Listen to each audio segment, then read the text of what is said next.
about how to separate the stock from the company.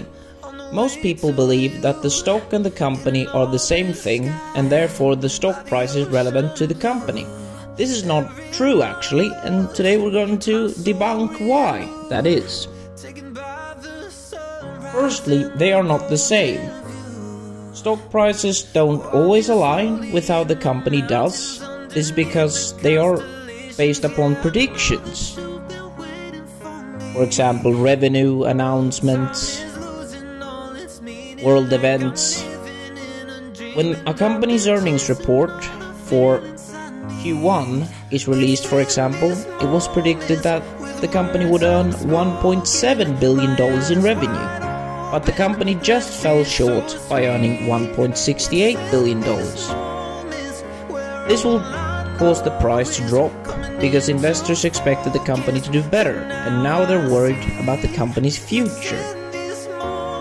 Expectations and perception plays a big role in how the stock price is made or calculated. You can put it however you would like to.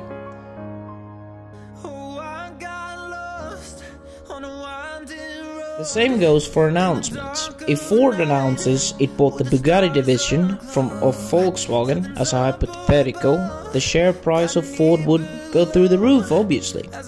However, if they announce that they have decided to let go of some workers, the share price will fall. It's about how the company looks to the outside world, its earnings and perceptions. Expectations, perceptions have a big correlation. Moving on. How do you prepare for this? Firstly, you must understand the company. You cannot invest in something you do not understand.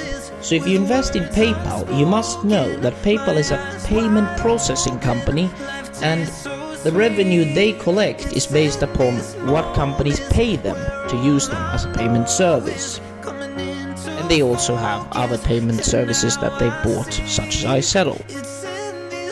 You should never invest in something you don't understand. You should monitor the company's earnings reports for all quarters. This is very important to do that. You should also check all the announcements to the press on their website, and you should study what investors predict about earnings generated. You should also be mindful about investors' attitude towards the stock. Do they believe it's bullish or bearish? Bullish means that it can go through the roof and it's going up, or bearish means that it's going down. When it's bullish, you have a lot of demand and people are buying the stock and the morale is high. When it's bearish, a lot of people are dumping the stock to get the price to fall down, they're short selling. A lot of this is going on. But they also believe that the company is being run poorly. It's time for a change of leadership. Did a CEO with a good track record lead the company? All these things should be monitored and checked regularly. Now, what you need to do is use a value approach. Do not base your investments on one factor. Most people base their investments on one factor, and that is the stock price.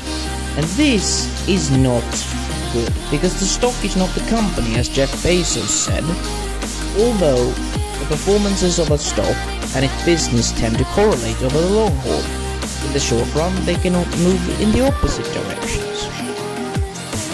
You should use the principles of value investing. They matter. You should look at the business as a whole. How are Amazon doing? Are they scaling? Are they hiring more people?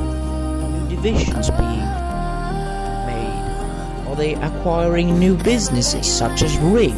The stock really rose when they acquired Ring for over $1 billion. This is what you need to do. Use value investing. Now, what is value investing? Well, first we're going to go through the pros and the cons of value investing. The pros is that it's low risk, high potential for high rewards, and it's very simple to learn. Now, when it comes to the cons, it's valuable companies are often hidden, therefore it requires much in-depth research, and unless you can really know what you're looking for, then it's going to be hard. But don't worry, in our future lesson I'm going to teach you exactly how to identify companies and study the stock charts. And another con is patience is key. When it comes to investing, I've already told you this in the previous lesson. Patience is one of the most important things when it comes to investing. Money is attracted to patient people, Warren Buffett said. Now, value investing can be explained in simple terms as paying less than the fair value of a stock to earn good returns when the stock gets back to its normal or fair value. This concept was first introduced by Benjamin Graham. It involves finding those stocks or companies that are believed to be undervalued or available at a discounted rates. This is based on the various financial parameters. This style is closely related to the concept of margin safety. It can be defined as the difference between intrinsic value of a stock and its market price. The intrinsic value is what the stock is really worth. For example, I believe that PayPal is worth about $250 in reality, but it's down at $93.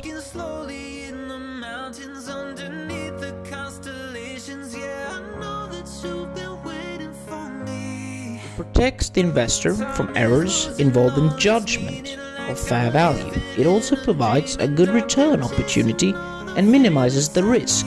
Value investing can provide good profits once the market inevitably re-evaluates the stock and raises its price to the fair value. Now, this was the end of today's lesson.